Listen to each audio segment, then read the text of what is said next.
Here I have an old painting that shows the Gulf of Mexico from the Manasota Beach Club.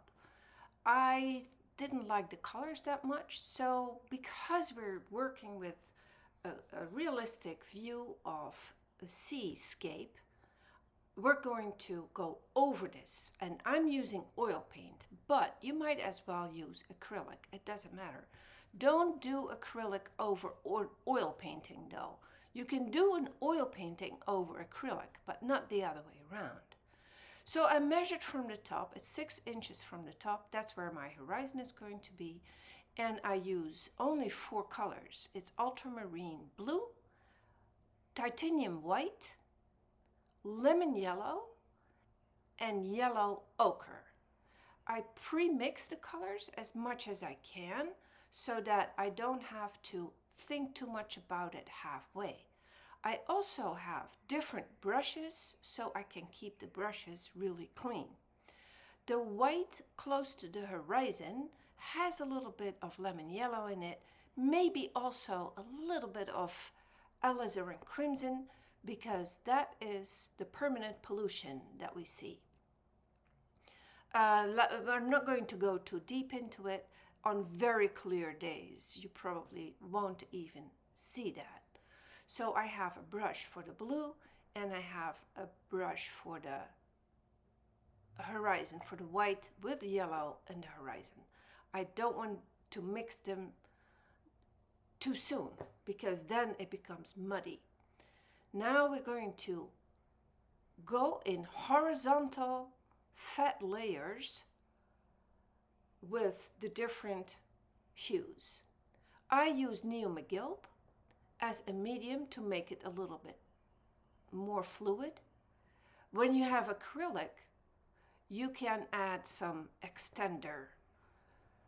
Be very careful with it because if you do too much, it becomes too transparent and then you have to let it dry. So you want to have mostly paint on your brush and not the extender.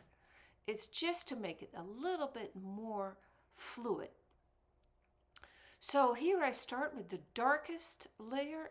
In the video it looks very light, but it is pretty dark, bright. And that's what we see on a clear day with the sky. Again, these are all horizontal layers. Then I change the brush. Then I use the second layer with a little bit more white. And then I have a third layer with the white and the lemon yellow. So let's see how this works. Follow it.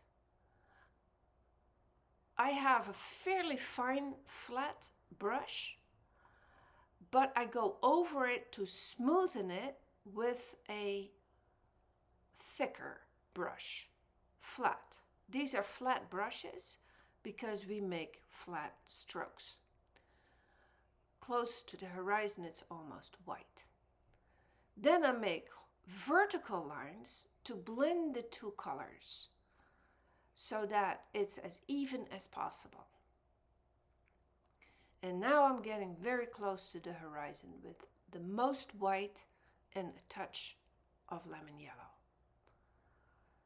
Again, the layers need to be, the paint needs to be fat, not too fat to never have it dry, but fat enough so that they will blend. Now with a thick brush, preferably also flat, I make these horizontal dry strokes to blend them both. I can go a little bit diagonal. Very often there's clouds in the upper layers that have a kind of a movement in them. So don't worry if it's not too even because the sky hardly ever is that even. You can go another direction with the strokes, but be careful that you are not making brush strokes. So caress the paint. Go over it very lightly. it's better to go over it a longer time than to make really big dents. This is not the time to make big dents. The camera is not completely showing all the nuances, but you can rest assured that this is pretty much blended. I actually think it's the reflection that shows the brush strokes. As long as it is still wet, we're going to add some clouds to it. And when you look at the clouds, they have a light part and a darker part. Hardly ever a cloud is all the same white. It can happen, but not that often. So the shadow part is on the bottom, and I make this with ultramarine blue and ochre and a little bit of white. Then the top part gets a little bit of lemon yellow. I make too much, so I'm not using everything. I add more white in a tiny bit of the lemon yellow. Remember, it actually should not even show that it's yellow. You just need to know that the white is a little bit off white. But it gives a brilliance to it that you really want. So we have, for the clouds, we have the bright white with lemon yellow, and then we have the ultramarine with a touch of ochre. You can also use raw umber, but in this case I want to work with 4 colors, so that's what we're doing. The last part is going to be the next day when all the paint is fully dry. But for now, I'm just going to add the white very softly into the wet sky, as much as I like it. If it's a very cloudy day or if there's thunderstorms at the horizon, watch the clouds and try to mimic it. You can also look at a photograph, how that really looks. Don't be afraid of doing this. I know you can ruin it right now, but again, it's only paint, so don't worry too much about it. Clean your brushes, that is super important. I take another brush for the top part of the cloud so that I can keep it clean. They blend eventually with the softener, not with my brush, although here I blended a little bit, but most of the blending is done through the blender. Don't worry making mistakes. If you make a mistake, you make it into a cloud again. These are happy clouds, as Bob Ross would say. You can also cover up things with clouds if there's things that you don't fully like. Now, they're not very bright, but we do that the next day. So now we're going to blend the clouds into the sky so they become very soft and distant. There's no harsh lines. There's no contrast. Even not in dramatic skies. It's all very soft. So that's what we're going to do here. Take your time doing this, make it beautiful, and then don't touch it anymore because now it needs to dry. This is the time we're going to take the tape off, and voila, there's the sea. Now, it's too strong of a straight line. It is too harsh because far away, far in the distance, everything is soft. To make the color of the sea, we add yellow ochre to ultramarine and a little bit of white. Check, so now we're going to do the water, and the water also has a couple of different layers. It's dark in the horizon just because it's very deep there, and it might be a little bit more blue. Closer to the sand, it becomes more yellow, meaning more turquoise. I don't like to have the real turquoise because it hardly ever is that strong of a color. If you mix it in the natural way, it's close enough. And then you can do the most brilliant colors really in the front. So this is the horizon. I do it freehand, but don't worry if you get a wobbly line, because it will be wobbly anyway. Again, make the paint very fat and put extender in it a little bit so that it's smooth. And then when you do exactly the same as what you did with the sky, we're going to get different brushes for different colors. And then we're going to blend it again in the same way with a dry brush, with a softener. And after that, we're going to make some dark lines for the waves. So prepare all these colors that will be there. If you have a photograph, look at the photograph.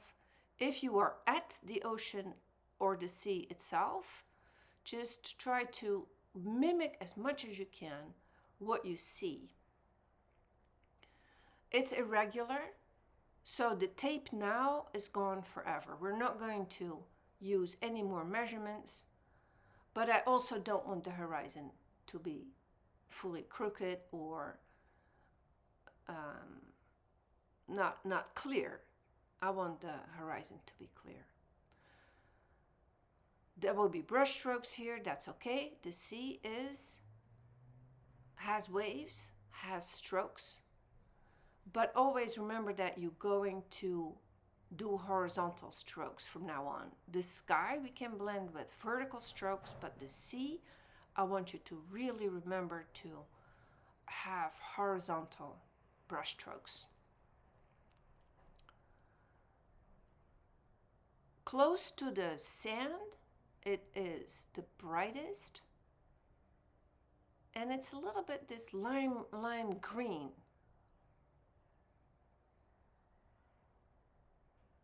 Add a lot of white,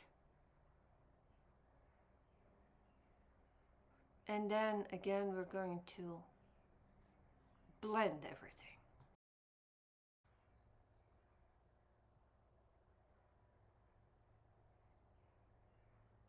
Don't worry too much about the plants at this point in time.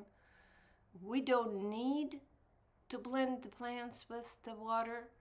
You can, but you don't have to, and you can find this same color back. If you do so, keep your brushes clean. Get some fresh brushes that are clean and dry, and use again a flat brush to blend everything. Now we're going to blend the horizon with the sky so that it has a feeling that it's really far away. You can blend it as much as you want. These are things that you cannot really do again when it's dry, so the final touches need to be done later, but not this one. The blending has to be done all at once. If you have limited time, then do the sky one day, make new white close to the horizon, and then do the sea another day. But it's better to do it all at once. Now we're going to do the darker parts where the waves roll. Be playful here.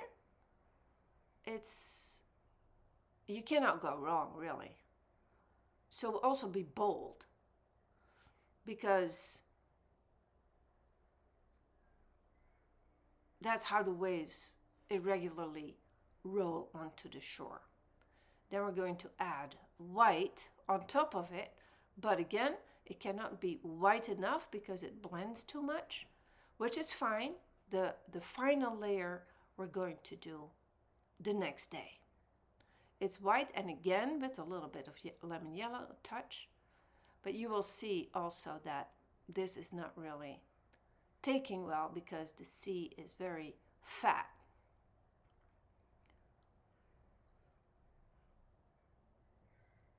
Do the best you can make it feel believable, it will be better later.